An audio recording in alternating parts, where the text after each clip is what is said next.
Government Ayurveda ആശുപത്രിയും health and wellness സെന്ററും സംയുക്തമായി 10ാം ആയുർവേദ ദിനാചരണം നടത്തി. ലക്കിടിപ്പേരൂർ പഞ്ചായത്ത് പ്രസിഡന്റ് കെ സുരേഷ് ഉദ്ഘാടനം ചെയ്തു.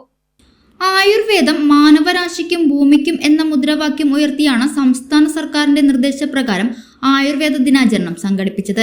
ആയുർവേദത്തിന്റെ പേരിൽ ധാരാളം വ്യാജ ഉൽപ്പന്നങ്ങൾ വിപണികളിൽ ഇറങ്ങുന്നുണ്ടെന്ന് ദിനാചരണം ഉദ്ഘാടനം ചെയ്തുകൊണ്ട് ലക്കിടിപ്പേരൂർ പഞ്ചായത്ത് പ്രസിഡന്റ് സുരേഷ് പറഞ്ഞു.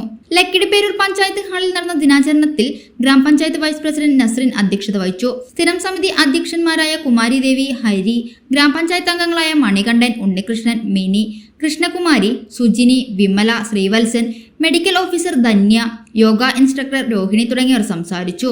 ദിനാചരണത്തിന്റെ ഭാഗമായി നടന്ന അനുഭവക്കുറിപ്പ് മത്സരത്തിൽ പാലക്കാട് ജില്ലാ തലത്തിൽ നടന്ന മത്സരത്തിൽ 2ാം സ്ഥാനം ലഭിച്ച പാലിയേറ്റീവ് നഴ്സ് തുളസിബായിയെ അനുമോദിച്ചു. സ്ത്രീരോഗങ്ങളെക്കുറിച്ച് വിദഗ്ധർ ക്ലാസ് എടുത്തു.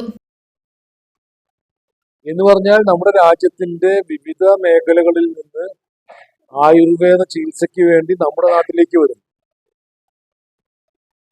ലോകത്തെ വിവിധ രാജ്യങ്ങളിൽ നിന്ന് ആയുർവേദ ചികിത്സയ്ക്ക് വേണ്ടി നമ്മുടെ നാട്ടിലേക്ക് വരും. നമ്മുടെ നാട്ടിലുള്ളവർ അത് വേണ്ടത്ര പ്രയോജനപ്പെടുത്തുന്നുണ്ടോ എന്ന് ചോദിച്ചാൽ വേണ്ടത്ര പ്രയോജനപ്പെടുത്തുന്നു എന്ന് നമുക്ക് ഉറപ്പിച്ച് പറയാൻ വയ്യ.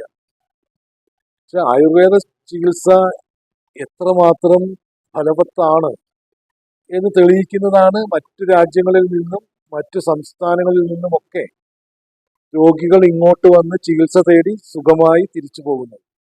സൗജന്യ വൈഫൈ കണക്ഷൻ അങ്ങനെ വരാൻ വഴിയില്ലല്ലോ. ഫ്രീ മോഡം ഇൻസ്റ്റലേഷൻ ചുമ്മാ. സത്യാടോ, എന്റെ വീട്ടിൽ ഈ കണക്ഷനാ. തന്നെയും വിശ്വാസമില്ല. അല്ല, കേരള വിഷൻ. കേരള വിഷനിലേക്ക് സ്വാഗതം. ഇപ്പോൾ വൈഫൈ കണക്ഷൻ എടുക്കാം ഫ്രീ ആയി.